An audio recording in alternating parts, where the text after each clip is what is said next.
Welcome to Foxy Tech Tips tutorial on deleting saved game data on the Xbox One.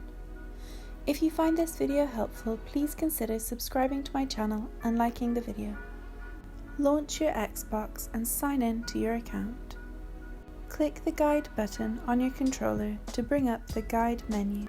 Select My Games and Apps.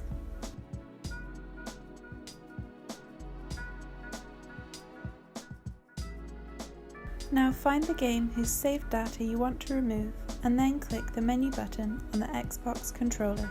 Select Manage Game and Add-ons. Move down to Saved Data. The saved data for each profile who has played this game will appear here. Highlight your profile and then click the menu button again. Now select Delete Saved Data. You can now decide whether to only delete the saved data from this Xbox or to delete it from the Xbox cloud as well.